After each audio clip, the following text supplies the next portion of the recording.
say something real quick, and then you'll truly understand like how we as black people have mental problems when it comes to all of these rappers being killed, and our loved ones that are not rappers, that's just regular people, you understand, that just got killed by gun violence, right? So straight up off the bat, I don't care. I don't. It doesn't bother me. I'm numb to the whole situation because of the fact that I'm so used to seeing black men and black women and black children killed on the streets to the point where it doesn't bother me anymore. Don't you see? If you had that same type of mentality, don't you see just how mentally corrupt and messed up we are in the head?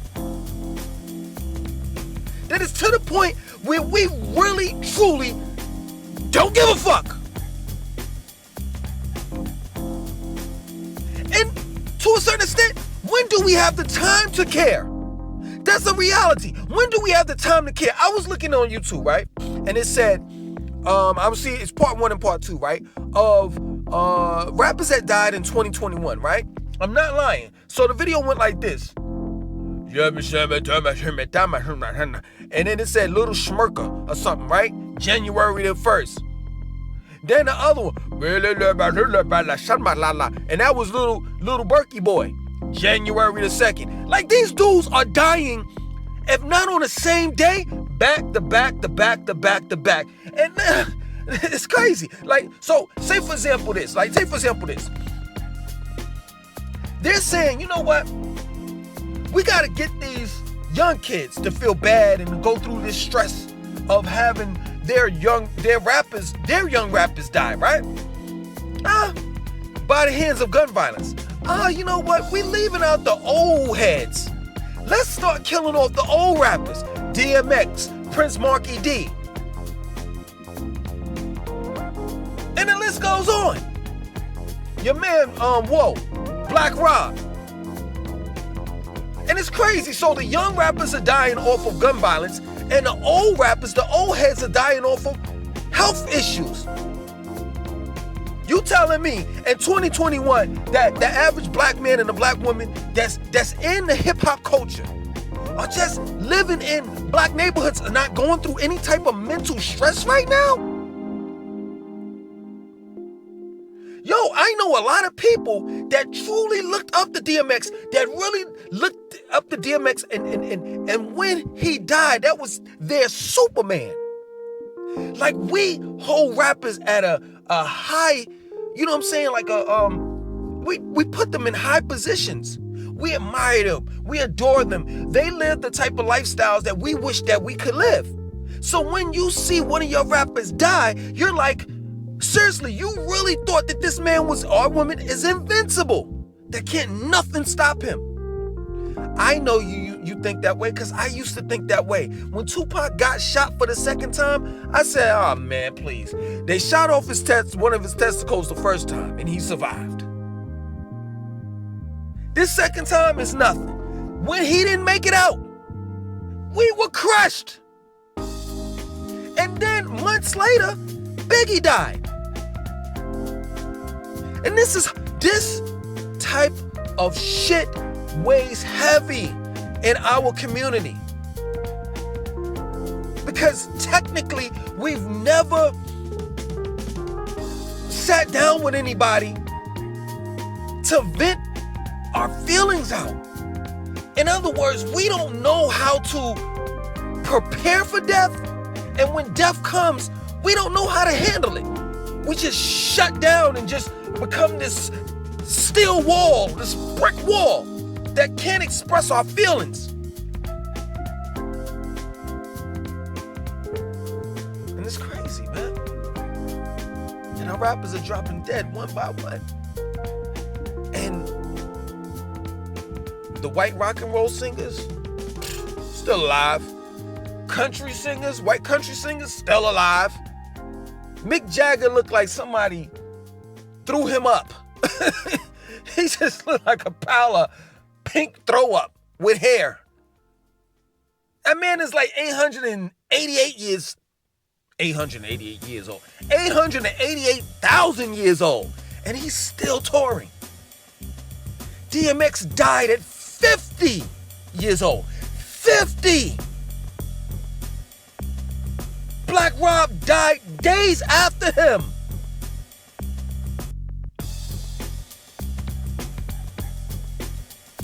This is crazy. This is crazy. I don't know what to say. I'm at a loss of words. Like, I am definitely numb to everything, yo. A 7-year-old child just got shot and killed in Charlotte. Shot and killed in Charlotte. It was a random shootout. Well, not a shootout because she didn't shoot back. It was just random. They're saying now it was what you call it? Road rage.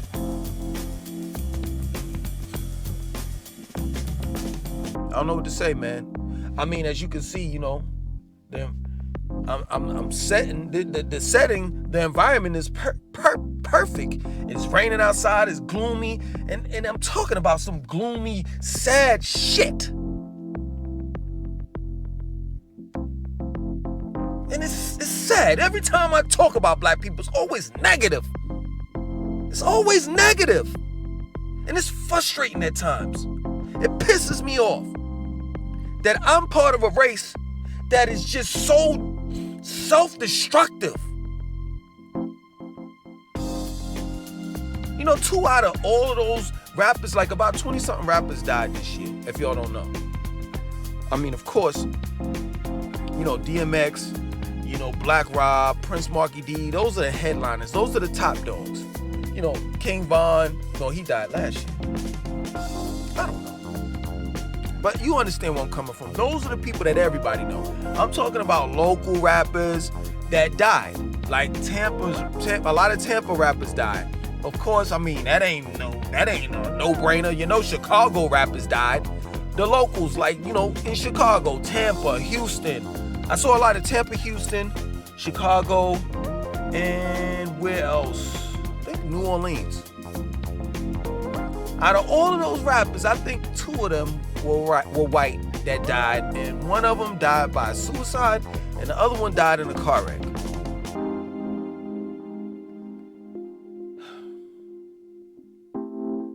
I don't know, man. Sometimes I don't know what to say. I'm at a loss of words, but then also at the same time, like, seriously, I live in a totally different world. I look online, I look at the news. This is how I hear about stuff.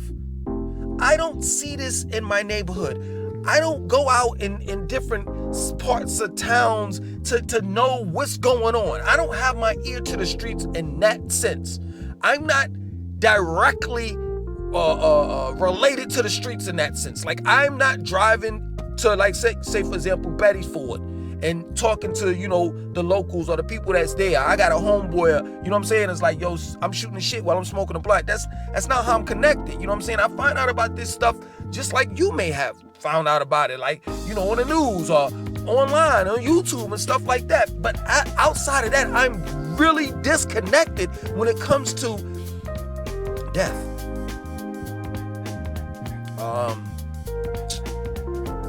I had 3 family members die last year. All 3 of them died, and they were in their 80s. You know, and they could have lived, you know, but due to, you know, this is the South, due to soul food and, you know, they died, heart disease, diabetes, high blood pressure, you name it. But they're not dying by a bullet in the head. If DMX would have died at 70-something years old, that would have been decent for him. If Black Rob would have died at 80, that would have been decent. If Prince Marky D would have died at 85, that would have been decent. But if you're young and you're listening to young rappers, y'all are dying by the gun.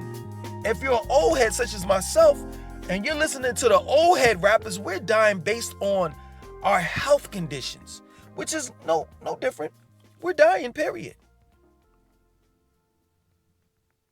And it's just, you do not see this type of shit, this type of fuckery in a white community. You just don't.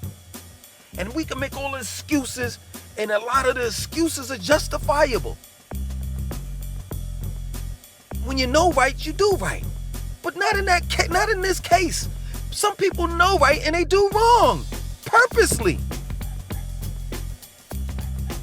I understand. understand DMX had a lot of demons. But with those demons, you can have a lot of angels as well. There's always a yin and a yang. And if you allow that negativity to overpower you, then that's where it's going to take you. It's going to take you to your damn grave. See, now, positive people like me, such as myself, motherfuckers that hug trees, now you all are starting to see how right I am. Now you all are starting to see that you do need to meditate. Now you all are starting to see that you need to drink water and be more healthier. Now you all are starting to see that you need to live on the other side of town. And that you need to move out of your state and your city and live somewhere else where you can experience something different. Other than that, if you continue doing the same shit, expect the same results that everybody else gets when living in the hood, playing with guns, drinking, smoking, eating soul food, and all the rest of that shit. 6 feet under. Guaranteed.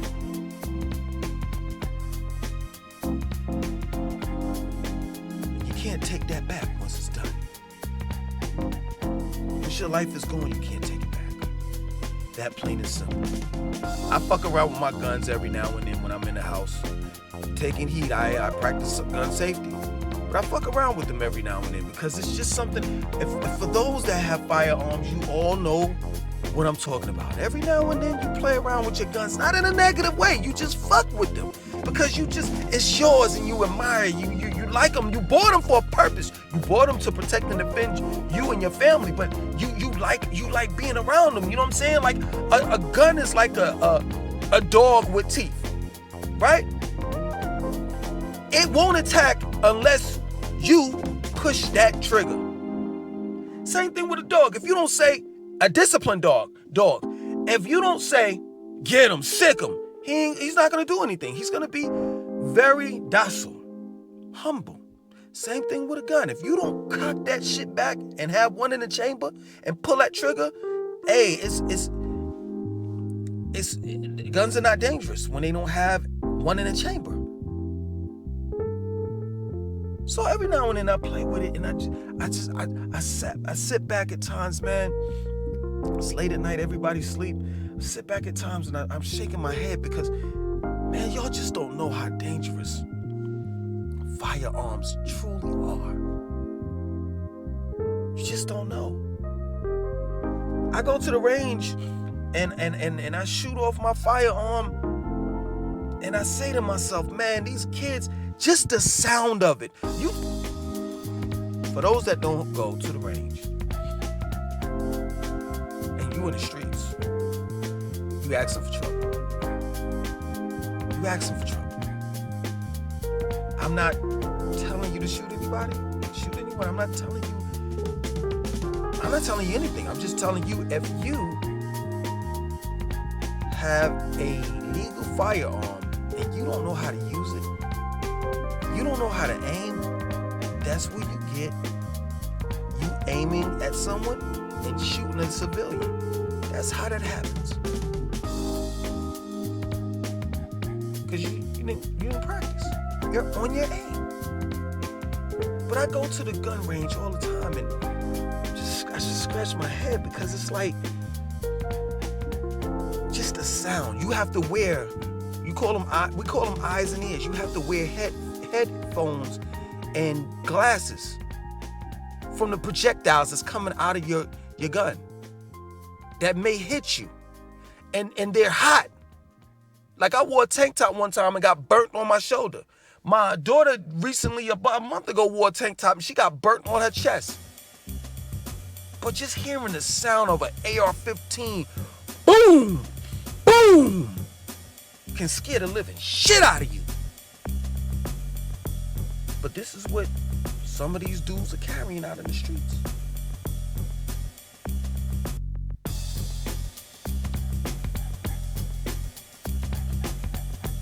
I'm done. I have said all I had to say. I am done. I'm going to show you all my life. And if you don't like it, unsubscribe. And my life is about working out, eating right, family, having fun. Let me tell you something. What you saw, for those that looked at the Pretty Ricky, me and Pretty Ricky and I, those videos, I got one on this channel, the old one, and I got one on the new one, right? And both of them went one and the same. We did a video for damn near 2 hours, and I edited, and both of them came out to be about 40-something minutes. So if you all want to see us for a whole hour and a half, we don't mind. But this is what we do all the time. Pretty Ricky and I, this is regular. Like this was not rehearsed. We normally have conversations. Matter of fact, we just had a conversation today. And I was like, yo, man, we need to just put this on camera. He was like, man, please. We got so much, and we do. We got so many stories to tell, thoughts on whatever's going on right now till it's ridiculous. But that's all we do. We talk about politics, we talk about women, we joke, we laugh, because that's where we're at in life, young people. Hear me out, because some of y'all motherfuckers are calling us great-grandfather. I ain't your great-grandfather. Well, it's just like looking at my great-grandfather. We not old like that. Please, stop it. At the end of the day, you want to be two old farts and two old heads joking and laughing on YouTube. That's what you want in life. This man is about to, I'm not giving you his numbers. Much shout outs to you. This man is about to take shit to another level. Pretty Ricky I'm talking about. When it comes to what he's making per year. How can I put it without giving it away? Hopefully, Pretty Ricky, you don't get upset. He's in the 7% percentile right now. If y'all understand what I'm at the end of the day, I want to be a 5%er. I want to at least make it to say that I want that I want to be a 5%. I might make a video on that. A real 5%. I ain't talking about the nation of God's nerves. I'm talking about a 5%er that makes a certain amount of money per year. 5% out of your whole race that makes a certain amount of money. He's 7% out of his whole race that makes a certain amount of money. I don't want to give away his numbers. And me, in my own way, for now, I'm successful. Two old heads that ain't dead. And all we do is joke all day, every day. I just got finished ordering some shirts online. We joke, we laugh, we buy stuff, we do regular stuff. I ain't got no stories at the age that I am. Talking about I went through the hood and I smoked some weed and I was drinking and I and my man got shot and blah blah blah. I don't have stories like that.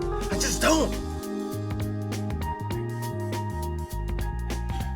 My stories is, I went to the Y the other day, and man, I saw this white girl. She had a fat ass. I can't believe white girls have fat asses, because when I was younger, they just had flat asses. That's my story. Today, right now, I'm about to bust my son's ass in Mortal Kombat, and then after that, later on, we're gonna look at Mortal Kombat on HBO Max. That's my story. And then after that, we're gonna look at Mortal Kombat, and I'm gonna go back to busting his ass on Mortal Kombat. Then we're gonna play Street Fighter. And then after that, I might have me some wine or whatever, do another video, edit it, and then eat a little something and go to sleep. That's my day. That's my night, rather. I ain't shooting nobody. I ain't killing nobody. I ain't doing none of that shit.